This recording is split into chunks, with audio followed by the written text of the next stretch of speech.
आज हम अपनी वीडियो में बात करेंगे रिगार्डिंग CKD, जिसका मतलब है क्रोनिक किडनी डिसीज।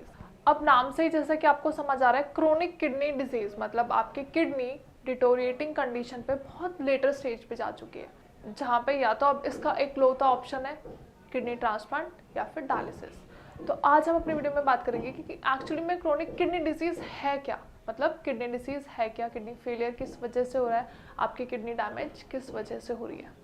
लेकिन इनिशियली अगर हम बात करें तो किडनी का फंक्शन क्या है? किडनी का फंक्शन है आपकी बॉडी से वेस्ट मटेरियल, टॉक्सिन्स और एसिड्स को रिमूव करना। लेकिन कहीं ना कहीं किडनी ये काम नहीं कर पा रही है, मतलब अपनी फंक्शनिंग प्रॉपर नहीं कर पा रही है। That ultimately results into kidney failure. लेकिन अगर आइडियली देखा जाए तो आपकी किडनी फेल हो क्यों रही है? कुछ तो ऐसे रीजंस होंगे जिनकी वजह से आपकी एक नॉर्मल हेल्दी रूटीन डिस्टर्ब हो रहा है, मतलब आपके बॉडी ऑर्गन्स भी डिस्टर्ब हो रहे हैं। अब आइडियली में CKD है क्या? जब हमारी बॉडी में किडनी का फेलियर बहुत ज़्यादा होता जा रहा है जिसकी वजह से हमारा रीनल फेलियर हो रहा है, तो उसे हम कहते हैं क्रोनिक किडनी डिजीज। अब किडनी डिजीज को भी आइडियली 2 पार्ट्स में कैटेगराइज करा गया है, that is acute kidney disease and chronic kidney disease. Chronic kidney disease के बारे में मैंने आपको अभी थोड़ा बहुत बताया, लेकिन अगर हम बात करते हैं एक्यूट, तो एक्यूट में जो आपको किडनी फेलियर है वो समझ में एकदम से नहीं आता, क्योंकि science and symptoms early initially हम कोई ध्यान नहीं देते हैं। हमें ऐसा लगता है कि ये तो नॉर्मल चीज़ है, क्या पता हम ज़्यादा थक गए हैं, फिर हमने ज़्यादा काम कर लिया है, या फिर हमने खाना नहीं खाया है, तो जिसकी वजह से ये चेंजेस आ रहे होंगे। लेकिन किडनी फेलियर के सिम्टम्स अर्ली स्टेज से ही नज़र आने शुरू हो जाते हैं, लेकिन हम उनको निगलेक्ट कर देते हैं, हम उन पर ध्यान नहीं देते, और फिर वो बहुत ज़्यादा सिम्टम्स ग्रेजुअली बढ़ते चले जाते हैं, जिसकी वजह से एक्यूट किडनी डिसीज को हम कन्वर्ट कर लेते हैं क्रोनिक किडनी डिसीज में। आई होप आपको समझ आया होगा कि एक्यूट कंडीशन क्या है और क्रोनिक कंडीशन क्या है। अब इसको हम थोड़ा और इजी करते हैं। बीमारी की शुरुआत इज एक्यूट एंड बीमारी की एंड स्टेज इज क्रोनिक, जहाँ पे या तो फिर आपका ट्रांसप्लांट ही एक ऑप्शन बचता है या फिर आपका डायलिसिस एक ऑप्शन बचता है। लेकिन होम्योपैथिक मेडिसिन से हम कैसे इलाज कर सकते हैं, होम्योपैथिक मेडिसिन कैसे अच्छा रिजल्ट देती है हमारे किडनी फेलियर पेशेंट्स को, ये भी मैं आगे आपको वीडियो में बताऊंगी। अब सबसे मेन रीज़न की अगर हम बात करें तो वो है डायबिटीज़। जब भी आपके ब्लड में शुगर लेवल ज़्यादा हो जाए, मतलब आपकी बॉडी डायबिटिक हो जाए, तो ये एक बहुत बड़ा रीज़न है। अब डायबिटीज़ के भी रीजंस क्या हैं? या तो आप बहुत ज़्यादा शुगर इनटेक कर रहे हो, आपकी डाइट हेल्दी नहीं है, आपकी बॉडी की मेटाबॉलिक एक्टिविटीज़ ढंग से नहीं हो पा रही है, तो डायबिटीज़ होने के चांसेस हैं। और डायबिटीज़ हमारे किडनी फेलियर पे बहुत अच्छा इम्पैक्ट देती है, मतलब आपकी किडनी फेलियर का एक बहुत ही कॉमन रीज़न है डायबिटीज़। और अगर आपकी किडनी फेलियर हो रही है तो दैट रिलेट्स टू हार्ट, आपके हार्ट की फंक्शनिंग में भी प्रॉब्लम हो रही है, क्योंकि आपके ब्लड में शुगर लेवल ज़्यादा हो चुका है। समझो जब ब्लड में शुगर लेवल ज़्यादा हो चुका है तो आपकी बॉडी में शुगर का अमाउंट बहुत ज़्यादा हो चुका है, जिसकी वजह से आपकी ब्लड वेसल्स हैं, आपका हार्ट है या फिर आपके और ऑर्गन्स हैं, इनमें भी चेंजेस आने शुरू हो जाते हैं और आपकी फंक्शनिंग ढंग से परफॉर्म नहीं हो पाती है। अब सेकेंड इंपॉर्टेंट रीज़न की हम बात करते हैं, दैट इज़ बीपी। बीपी एक ऐसा रीज़न है, एक ऐसा कॉज है जो आजकल हर दूसरे बंदे को है। ब्लड प्रेशर की प्रॉब्लम बहुत ज़्यादा कॉमन हो चुकी है नाउअडेज। हर सेकेंड पर्सन को, हर थर्ड इंडिविजुअल को आपको नजर आएगा कि बीपी है। कोई भी अगर नॉर्मली आप किसी से कॉन्वर्जेशन कर रहे हो तो आपको पता चल जाएगा कि सामने वाले को भी बीपी के इश्यूज हैं, या तो आपका बीपी एकदम से शूट हो जाता है या फिर एकदम से कम हो जाता है। तो हाइपोटेंशन एंड हाइपरटेंशन आजकल बहुत ही ज़्यादा कॉमन हो चुका है। आइडियली नॉर्मल बीपी होता क्या है?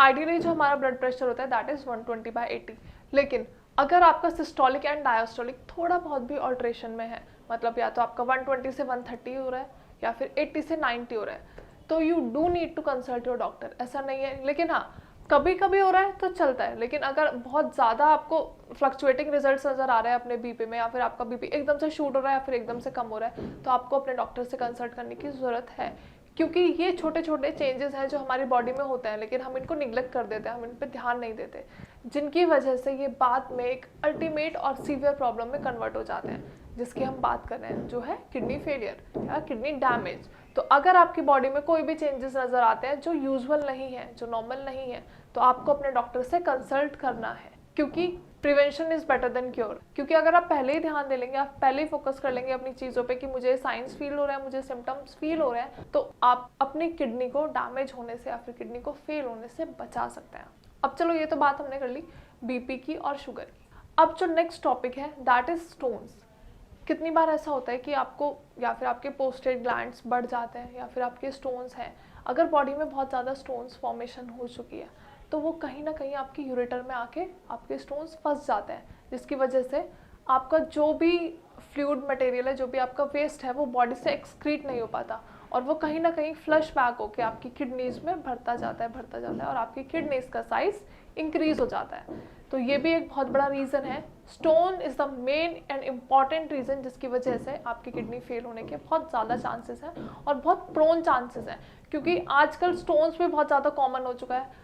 यंग, ओल्ड या फिर मिड एज, हर टाइप के इंडिविजुअल में, हर टाइप के पेशेंट्स हमें देखने को मिलते हैं, जो अर्ली टाइम में भी बहुत मतलब यंग एज में भी कुछ एडल्ट्स ऐसे हमारे पास आते हैं जिनमें हमें नंबर ऑफ स्टोन्स देखने को मिलते हैं। मतलब या तो एक होता है कि एक ही आपकी बॉडी में स्टोन है, लेकिन आजकल जो हमें केसेस फ्रीक्वेंटली नजर आते हैं उसमें बहुत ज़्यादा छोटी छोटी किडनी स्टोन्स मिलते हैं।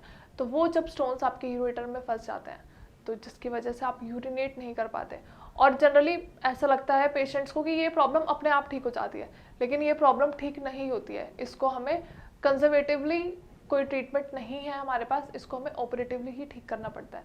लेकिन पेशेंट्स को ऐसा लगता है कि क्या ऑपरेशन कराना, ये तो खुद ही ठीक हो जाएंगे। कभी ना कभी तो हम ये प्रॉब्लम कर लेते हैं और वो इसी चीज़ को सस्टेन करते रहते हैं। तो आपको ये नहीं सोचना है, अगर आपको कोई भी प्रॉब्लम होती है and you are already a kidney stone patient, तो आपको अपने डॉक्टर से कंसल्ट करना है। बीट मेडिकेशंस और सर्जरी, आपको जैसे भी रिलीफ मिलना है, लेकिन आपको ये ट्रीटमेंट प्रोटोकॉल, ये रिकवरी स्टेज जल्दी से जल्दी लेके आनी है। क्योंकि अगर आप ये छोटी छोटी चीज़ों पे ध्यान नहीं दोगे तो that ultimately results into kidney failure. फिर तो आपके पास कोई ऑप्शन बचता ही नहीं है। तो आपको जो भी है, जो भी आपके कॉजेज हैं, जो भी आपको सिम्टम्स फील हो रहे हैं, वो जल्दी से जल्दी आपको डिस्कस करना है ताकि वो प्रॉब्लम परसिस्टेंट ना रहे। अब हमने अपनी वीडियो में बात करी है 3 इंपॉर्टेंट पॉइंट्स के बारे में, that is sugar, BP and kidney stones. यही 3 मेजर इंपॉर्टेंट पॉइंट्स हैं जो हमारी किडनी को क्रोनिक स्टेज पर ले जाने में पूरा सहयोग करती हैं। तो अगर आपको ये प्रॉब्लम्स हैं, अगर आपका बीपी बहुत ज़्यादा बढ़ता है या फिर घटता है, या फिर आपका शुगर लेवल बहुत ज़्यादा बढ़े हुए हैं, तो आपको इन्हें कंट्रोल करने की ज़रूरत है। आप कंट्रोल कैसे करेंगे? तो मेडिकेशन, बीट एलोपैथिक, होम्योपैथिक या फिर आयुर्वेदा, आपको मेडिकेशंस लेनी बहुत ज़रूरी है। लेकिन ऐसा देखा गया है कि होम्योपैथिक मेडिसिन के रिजल्ट किडनी फेलियर पे बहुत अच्छे हैं। या फिर आप अपनी डाइट को अच्छे से मेंटेन कर सकते हो। आपको एक सस्टेन्ड सुटेबल डाइट लेनी है, ये नहीं कि आप ओवर ईटिंग कर रहे हो या फिर आप कुछ खा ही नहीं रहे हो। तो आपको अपनी डाइट को भी सस्टेन रखना है। And now talking about exercises, होता क्या है, जनरली हम नॉर्मल एक्टिविटीज़ में अपनी एक्सरसाइजेस परफॉर्म नहीं करते हैं, and these are the very basic exercises. हम नॉर्मली वॉक भी नहीं करते हैं, हम जॉग भी नहीं करते हैं। तो आपको वॉकिंग, जॉगिंग, खाना खाने के एकदम बाद वॉक करना, या फिर अर्ली मॉर्निंग जब भी आप उठ रहे हो तो एक माइल्ड कुछ मिनट्स की वॉक करना बहुत ज़रूरी है। क्योंकि आजकल के रूटीन में हम अपनी एक्सरसाइजेस को बहुत पीछे छोड़ चुके हैं। या तो आप बहुत एथलेटिक हैं या फिर आप जिम करते हो तो आप एक्सरसाइजेस परफॉर्म कर रहे हो, लेकिन या तो नॉर्मल इंडिविजुअल या फिर हमारी हाउसवाइफ्स ये एक्टिविटीज़ परफॉर्म नहीं करती हैं। तो अपनी बॉडी को एक्टिव रखने के लिए, अपनी बॉडी को डिजीज़ फ्री रखने के लिए आपको एक्सरसाइजेस करना बहुत ज़रूरी है। आई होप वीडियो में मैंने जो भी बताया है क्रोनिक किडनी डिसीज़ के बारे में आप सभी को समझ आया होगा। अगर आप कहीं से ट्रीटमेंट ले रहे हैं एंड आपको कोई रिकवरी नहीं मिल रही है, कोई ट्रीटमेंट नहीं मिल रहा है, आपके किडनी स्टेजेस बहुत ज़्यादा बढ़ते जा रहे हैं, डिटोरिएट होते जा रहे हैं, तो आप होम्योपैथिक मेडिसिन ट्राई कर सकते हैं, क्योंकि हमने देखा है इसके बहुत अच्छे रिजल्ट्स देखे गए हैं। तो अगर आपको मेडिकेशन से रिगार्डिंग कोई प्रॉब्लम है, या फिर आप मेडिकेशन लेना चाहते हैं, या फिर हमारे डॉक्टर से कंसल्ट करना चाहते हैं, तो you can directly call us on the number given below. Thank you so much. Have a nice day.